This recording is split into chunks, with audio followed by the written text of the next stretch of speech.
कितना घमंड भरी बात कह रहा था उसका यातायात मंत्री, लेकिन हमारे सूरमाओं ने उसी के क्षेत्र में टॉप में उसके खिलाफ में लोली निकाल कर उसकी औकात बता दी और वहीं पर उसको हरा कर उसको चारों कोने चित्त कर दिया। ये तुम्हारी जीत था।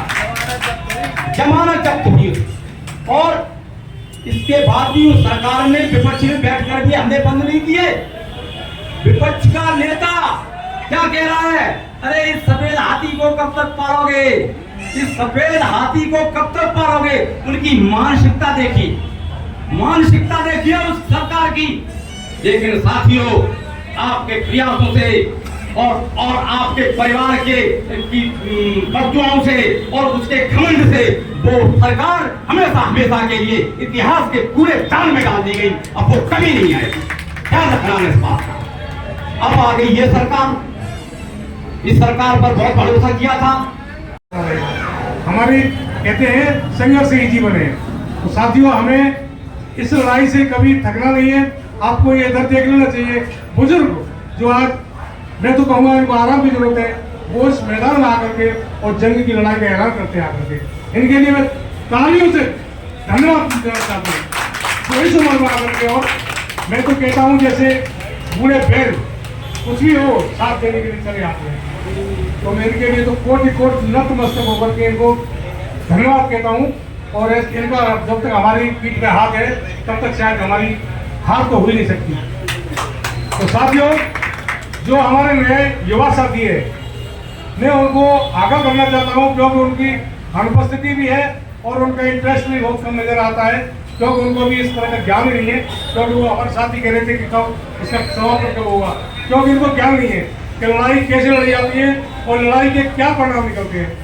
तो साथियों, कभी एकत्रित होकर के हमारे साथ आए और हमारे अनुभव का और आकर के लाभ लें। तो मेरा निवेदन यही है कि सभी साथी रोडवेज के जो कार्यरत हैं, जो मान लो हमारे रिटायर हो चुके हैं वो तो है ही है, लेकिन कार्यरत वालों के लिए विशेष तौर से कहूँगा, क्योंकि नई ऊर्जावान है, युवा लड़के हैं, उनको इस मैदान में इस जो हमारा आंदोलन इसमें आकर के भाग लेना चाहिए बढ़ चढ़ के।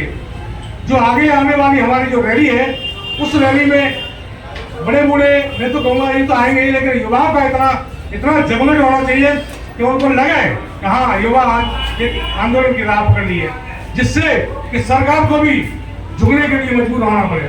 तो साथियों, मैं सिर्फ इतनी कहूँगा, कोई भी किसी भी संगठन में हो, इस रोडवेज को बचाने के लिए जो कि हमारे जो वरिष्ठ साथी हैं, जो एक हमारे प्रदेश और प्रांत लेवल के हैं, उन्होंने एक नारा लगाया है जो रखा है कि रोजगार बचाओ, रोडवेज बचाओ और रोजगार बचाओ।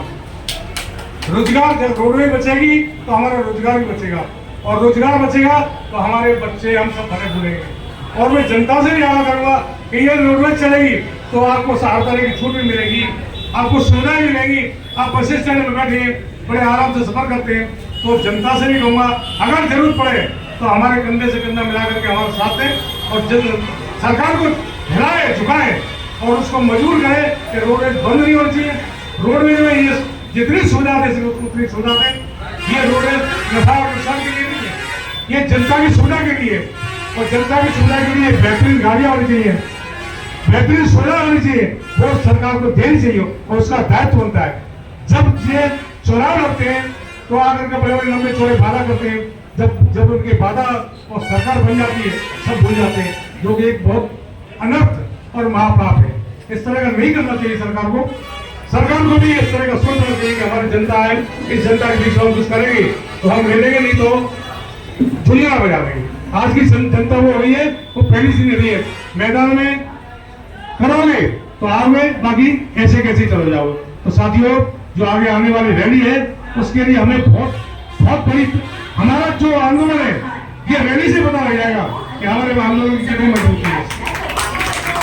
तो इस रैली को बाकी भी रैला बनाना है और सरकार को बता देना है कि हम अभी थके नहीं है, लड़ने के लिए तैयार है, आ जाइए मैदान में। इसी के साथ साथ लोग आज की सभा का मैं समापन करता हूँ।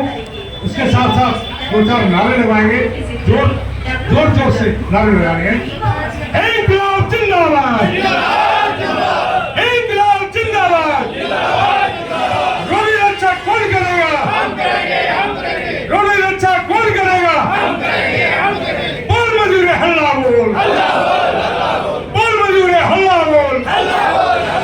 संयुक्त मोर्चा जिंदाबाद, संयुक्त मोर्चा जिंदाबाद, हमारी एकता जिंदाबाद।